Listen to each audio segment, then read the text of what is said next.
Hello and welcome to the Lost Pines Workshop. I'm J.C. Jensen. So I've been off the air for a little bit. Um, been out on the road. Been gone for about almost a month. I took off on a road trip and I drove just over 2,500 miles from here, Central Texas, all the way up to Grand Bay, New Brunswick, Canada, east of Maine. It was a great road trip going up. Visited some friends and some family along the way. And all in all, yeah, it was a great trip. So where'd I go? Well, I went to a Training the Hand workshop hosted by Rob Cosman in conjunction with the Purple Heart Project, which supports combat wounded veterans. Great program. I went up there for two reasons. The Training the Hand workshop um,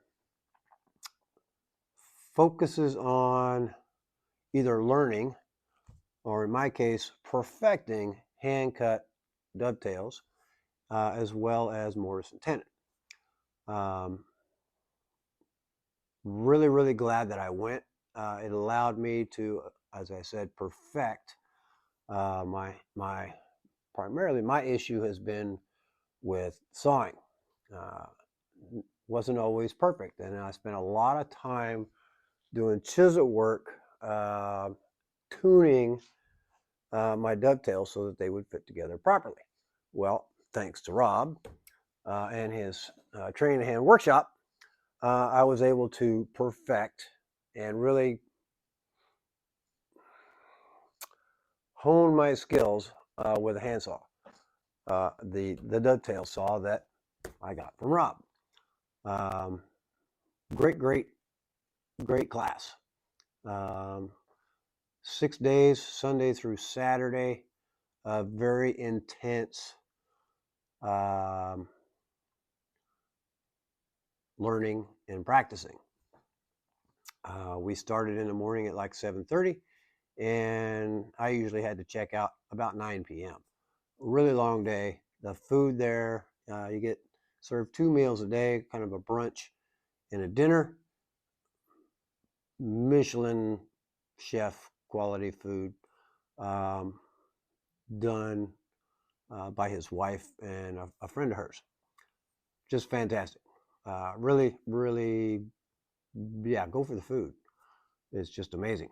Anyway, the Purple Heart Project side of that, as I said, brings in combat wounded veterans, and either for most of them that attended this class, introduces them to hand tool woodworking as a means to, as a method to help calm the mind, right? As you're focused on what you're doing, all the fuzzy stuff that might be going on in your head, it allows that to just kind of go away for a while. So it's just a coping mechanism for those suffering from maybe TBI or PTSD, right? All in all, wonderful experience. I am so happy that I went. Unfortunately, on my return trip, I picked up a bug. Rob called it wood flu. Thankfully, it wasn't that. And then stopped at an ER, and doc said, yeah, you might have a little pneumonia going on. So I've been fighting that for the last week, and it's still ongoing. And anyway, I'll get past it. But I'm fine. I'm back in my shop. I spent the first couple of days after I got home cleaning up the mess that I left from the 5 or 6 projects that I needed to finish before I left. And I had some stops planned along the way. I made one stop in New Hampshire, Canterbury, New Hampshire, where I visited with Tom McLaughlin of Epic Woodworking. And I actually purchased a set of plans for his new workbench. I'm going to shoot a short video series on making this bench. It's phenomenal. I love it. All right, there's lots of workbenches out there. Some really good books that introduce you and give you dimensions of several different types of workbenches. Gentleman by last name of Kraus has a bench that Tom kind of modeled his off of, as well as, you know, what his needs are. So benches are kind of personal. So you've seen this one that I've been working on that weighs like 500 pounds.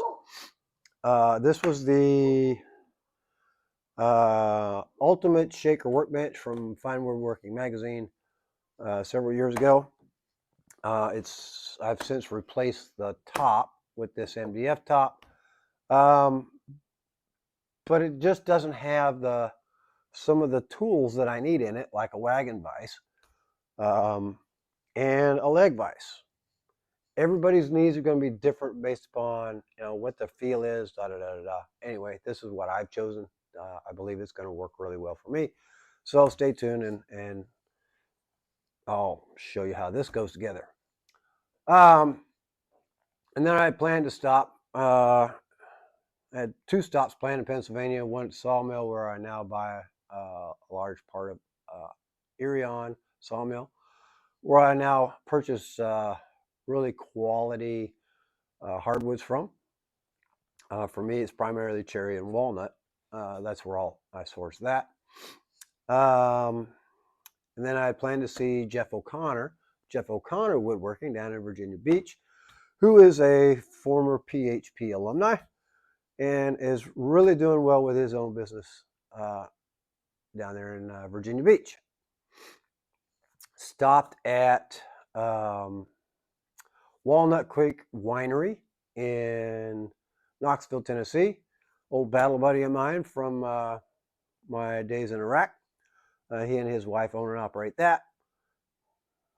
Wonderful, wonderful wine. It was so good, I bought like $200 worth, like a case and a half, right? Really good wine. So if you're in the Knoxville area or traveling through, please be sure to visit Nathan and his wife. They're at Walnut Creek Winery, Knoxville, Tennessee. You'll love it.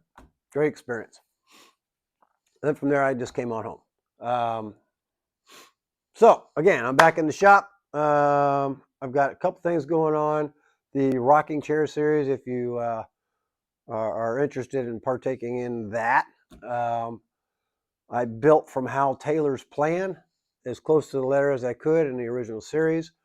I'm going to be making some updates to that because I'm changing the joinery for the rockers to the legs, legs to the armrests, and the armrest to the back leg. I'm changing that up, right? So that's Sam Maloof style chair that Hal modified and created a set of plans for. It's a wonderful, wonderful project. But I'm going to change the joinery because the Sam Maloof, as well as Hal, uses screws to attach said pieces, and I don't want screws in my stuff. So I'm going to change that up, and I'll show you how I do that. I'm going to finally get around to finishing my first of many shop cabinets, right? I've got 2 more drawers to make, so I'll be walking you through that, how we, you know, lay out, cut the dovetails for that, and properly fit the drawer. So that's kind of where I'm headed. Time to get back in the game, time to get back in the swing of things. I've missed you. Hope you've missed me. We'll see you down the road.